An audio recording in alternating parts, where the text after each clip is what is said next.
Friday, July 29th is the deadline for First Nations to post their financial results.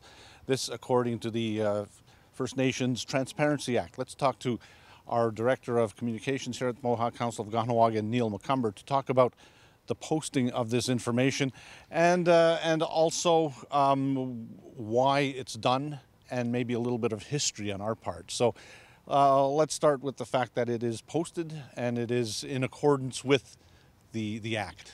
Yeah, it's posted online on Kahnawake.com as required. However, the MCK has always posted the financials to the community.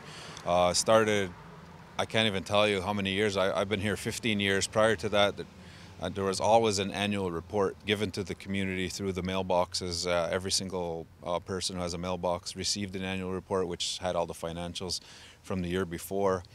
As far back as 2006, we started posting the amount of any job description, any job posting had the salary right on it, and we've been doing that for the last 10 years. I remember because one of our job postings was the first to ever do that, so it's been 10 years and going, and there's no complaints about that. That's been up front.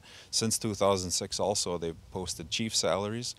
At that time, we even have a video on YouTube featuring former Chief Johnny Montour explaining what exactly the chief's salaries were in 2010, which is before the First Nations Transparency Act. So I think that this kind of the act itself is a good thing, but at the same time, it's not the reason why we're posting. We do this anyway. For here at the Mohawk Council, we've been very transparent. We have released the figures over the last 5 years. A council member receives $72,000 a year, and the Grand Chief receives $94,000. Our annual report used to come out in August or sometimes even September because you're putting a booklet together, etc.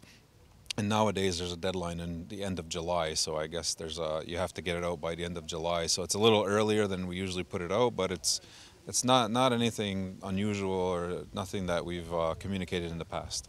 Can't remember the date when we started the press conference, but we invite all local media to announce the upcoming budget. I know the Transparency Act is to explain your actual the amount of money you spent the previous year, so it's different. It's an audit of your actual expenses, whereas a budget is your forecast.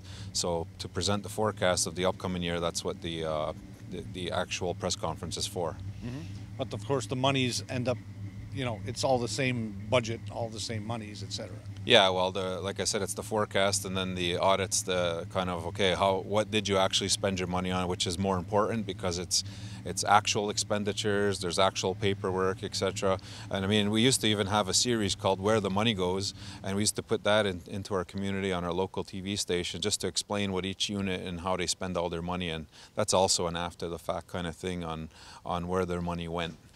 Well, we know that some First Nations have a hard time following the First Nations Transparency Act. I know that for years the Mohawk Council has been in favor of it, that's for sure, because we don't see why there's any reason at all to hide your finances from your community or other people. It just makes no sense. I mean, you're a government, all governments are supposed to disclose their financials, so there's really nothing to hide.